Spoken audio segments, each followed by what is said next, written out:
अच्छा, तो जब भी किसी जुबान को सिखाने या सीखने की बात होती है तो उसकी बुनियाद को समझना सबसे ज़रूरी है। आज हम उसी बुनियाद पर बात करने वाले हैं जिसे LSRW फ्रेमवर्क कहते हैं। यकीन जानिए, ये मौजू असातिज़ा और तलबा दोनों के लिए बेहद अहम है। तो सबसे पहला और बुनियादी सवाल यही है कि आखिर किसी भी जुबान पर मुकम्मल उबूर यानी मास्टरी हासिल करने का असल तरीका है क्या? इसका जवाब ना एक बहुत ही सीधे साधे और मुनज़्ज़म फ्रेमवर्क में छुपा हुआ है, जिसे आज हम कदम ब कदम समझेंगे। और जवाब है सिर्फ 4 बुनियादी महारतें। जी हाँ, सिर्फ 4।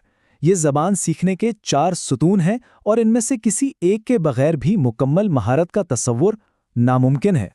तो चलिए एक नज़र डालते हैं कि आज हम क्या-क्या समझने वाले हैं। सबसे पहले हम सीखने की फितरी तरतीब को जानेंगे। फिर महारतों की 2 बड़ी किस्मों को गहराई में देखेंगे। वसूली और पैदावारी महारतों पर अलग-अलग बात करेंगे। और हाँ, आखिर में इम्तिहान के लिए एक ज़बरदस्त चीट शीट और एक आसान सी ट्रिक भी है। तो शुरू करते हैं। सबसे पहले बात करते हैं सीखने की फितरी तरतीब की। ये कोई रॉकेट साइंस नहीं है, बल्कि ये वही कुदरती तरीका है जिससे एक बच्चा अपनी माँ बोली सीखता है।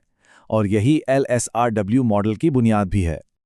ये तरतीब हमेशा LSRW ही रहती है, यानी सबसे पहले लिसनिंग यानी सुनना, फिर स्पीकिंग यानी बोलना, उसके बाद रीडिंग यानी पढ़ना और आखिरकार राइटिंग यानी लिखना। ये एक आलमी उसूल है। खुद सोचिए, क्या कोई बच्चा पैदा होते ही लिखना शुरू कर देता है? नहीं ना, वो पहले सिर्फ सुनता है, फिर बोलने की कोशिश करता है। तो इम्तिहान के लिए पहला सवाल, ज़बान सीखने की फितरी तरतीब क्या है? जवाब हमेशा LSRW होगा। इस तरतीब का पहला कदम और सबसे अहम है सुनना। समझ लें कि ये वो पहला दरवाज़ा है जिससे ज़ुबान हमारे जहन में दाखिल होती है। एक नौमौलूद बच्चा महीनों तक सिर्फ अपने इर्द गिर्द की आवाज़ों को सुनता रहता है और यहीं से उसके दिमाग में ज़ुबान की बुनियाद पड़ना शुरू होती है। तो एक और सवाल, ज़ुबान सीखने के अमल में सबसे पहली और बुनियादी महारत कौन सी है? जवाब है सुनना, यानी लिसनिंग। तो होता यह है कि जब एक बच्चा काफ़ी अरसे तक ज़ुबान को सिर्फ सुनता रहता है तो वो उन सुनी हुई आवाज़ों की नकल करने की कोशिश करता है। यहीं से बोलने की महारत की शुरुआत होती है। पहले कुछ टूटी फूटी आवाज़ें, फिर अल्फाज और फिर छोटे छोटे जुमले। तो अगला सवाल ये बनता है कि बोलने की महारत किस दूसरी महारत पर इन्हिसार करती है? इसका जवाब है सुनने की महारत पर। अब आते हैं तीसरे मरहले पर। पढ़ना दरअसल वो पुल है जो ज़बान की सुनी हुई दुनिया को उसकी लिखी हुई यानी बसरी शक्ल से जोड़ता है। सीखने वाला ये समझना शुरू कर देता है कि कागज़ पर मौजूद ये निशानात दरअसल उन्हीं आवाज़ों की नुमाइंदगी करते हैं जो वो सुनता और बोलता है। तो यहाँ एक और सवाल, पढ़ने की महारत ज़ुबान की समई दुनिया को उसकी किस शक्ल से जोड़ती है? जवाब है उसकी बसरी या तहरीरी शक्ल से। और आखिर में आती है चौथी और सबसे पेचीदा महारत, लिखना। इसे सबसे मुश्किल इसलिए माना जाता है क्योंकि इसमें सिर्फ ज़ुबान की समझ ही नहीं बल्कि अपने ख़यालात को मुनज़्ज़म करना, सही अल्फाज चुनना और फिर हाथ और दिमाग के तालमेल से उन्हें लिखना भी शामिल होता है।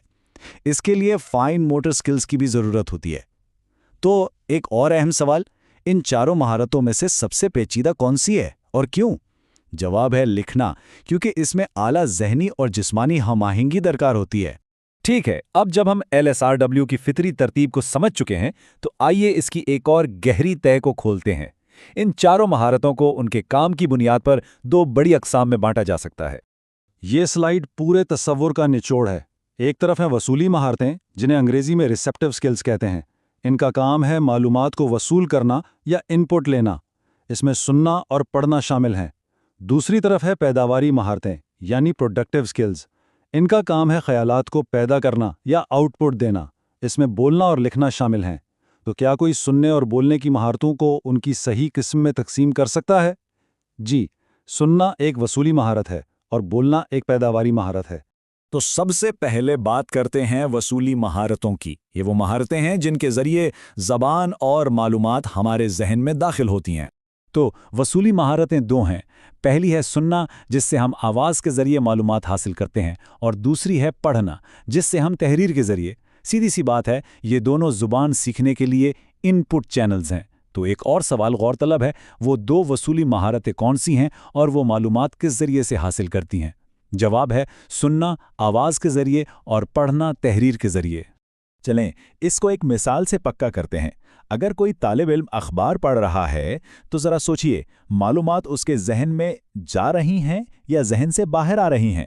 ظاہر ہے وہ معلومات حاصل کر رہا ہے، معلومات ان ہو رہی ہیں، لہٰذا یہ ایک وصولی یعنی ریسیپٹیو مہارت ہے۔ امتحان کے لیے یہ نقطہ بالکل ذہن میں بٹھا لیں۔ جب بھی سوال میں معلومات وصول کرنے، حاصل کرنے یا ان پٹ کا ذکر آئے تو ذہن میں فوراً صرف 2 ہی مہارتیں آنی چاہیے: سننا اور پڑھنا۔ اچھا جی، اب آتے ہیں دوسری قسم پر، یعنی پیداواری مہارتوں پر۔ یہ وہ مہارتیں ہیں جن کے ذریعے ہم اپنے خیالات، احساسات اور جو کچھ ہم جانتے ہیں اس کا اظہار کرتے ہیں۔ پیداواری مہارتیں بھی 2 ہیں۔ پہلی ہے بولنا، جس میں ہم آواز کا استعمال کر کے اپنے خیالات کا اظہار کرتے ہیں، اور دوسری ہے لکھنا، جس میں ہم تحریر کا سہارا لیتے ہیں۔ یہ دونوں ہمارے ذہن سے خیالات کو باہر نکالنے یعنی آؤٹ پٹ دینے کے چینلز ہیں۔ تو یہاں ایک اور سوال، پیداواری مہارتوں کا بنیادی مقصد کیا ہے اور اس میں کون سی 2 مہارتیں آتی ہیں؟ جواب ہے، مقصد خیالات کا اظہار کرنا ہے اور اس میں بولنا اور لکھنا شامل ہیں۔ ایک اور مثال دیکھتے ہیں۔ ایک استاد کلاس میں لیکچر دے رہا ہے۔ اب یہاں کیا ہو رہا ہے؟ کیا وہ معلومات وصول کر رہا ہے یا اپنے علم اور خیالات کو طلباء تک پہنچا رہا ہے؟ بالکل، وہ خیالات کا اظہار کر رہا ہے۔ خیالات آؤٹ ہو رہے ہیں، لہٰذا وہ بولنے کی پیداواری یعنی پروڈکٹیو مہارت کا استعمال کر رہا ہے۔ اور یہ ہے دوسرا کلیدی امتحانی نقطہ۔ جب بھی سوال اظہار کرنے، پیدا کرنے یا آؤٹ پٹ سے متعلق ہو تو جواب ہمیشہ اور صرف بولنا اور لکھنا ہی ہوگا۔ ٹھیک ہے، اب تک جو کچھ ہم نے سمجھا ہے نا، اس سب کا خلاصہ ایک ہی جگہ پر دیکھتے ہیں۔ یہ سمجھے کہ یہ ایک ٹاپر کی چیٹ شیٹ ہے جو امتحان سے پہلے فوری نظر ثانی کے لیے بہترین ہے۔ آئیے اس ٹیبل کو آہستہ آہستہ دیکھتے ہیں۔ پہلی مہارت ہے سننا یعنی لسننگ، اس کی قسم ہے وصولی اور مقصد ہے معلومات کو آواز کے ذریعے اندر لینا۔ دوسری مہارت ہے بولنا یعنی اسپیکنگ، اس کی قسم ہے پیداواری اور مقصد ہے خیالات کو آواز کے ذریعے باہر بھیجنا۔ تیسری مہارت ہے پڑھنا یعنی ریڈنگ، قسم وصولی اور مقصد معلومات کو تحریر کے ذریعے اندر لینا۔ اور چوتھی مہارت ہے لکھنا یعنی رائٹنگ، قسم پیداواری اور مقصد خیالات کو تحریر کے ذریعے باہر بھیجنا۔ یہ ٹیبل پورے فریم ورک کا بہترین خلاصہ ہے۔ اور اب آخر میں وہ ایک ٹرک جس سے یہ سب کچھ ہمیشہ کے لیے یاد رہ جائے گا۔ سب سے آسان طریقہ، بس یہ ایک جملہ یاد رکھنا ہے۔ اگر معلومات ذہن کے اندر یعنی ان آ رہی ہیں، چاہے سن کر یا پڑھ کر، تو یہ وصولی مہارت ہے، اور اگر خیالات ذہن سے باہر یعنی آؤٹ جا رہے ہیں، چاہے بول کر یا لکھ کر، تو یہ پیداواری مہارت ہے۔ ان پٹ مطلب وصولی، آؤٹ پٹ مطلب پیداواری، بس اتنی سی بات ہے۔ آخر میں ایک سوال چھوڑے جاتا ہوں جس پر غور کرنا بہت ضروری ہے۔ اب جب یہ بنیادی فریم ورک واضح ہو گیا ہے تو یہ علم کسی زبان کو سکھانے کے طریقے یا کسی نئی زبان کو سیکھنے کے ذاتی منصوبے کو کس طرح بہتر اور زیادہ مؤثر بنا سکتا ہے، اس پر ضرور سوچیے گا۔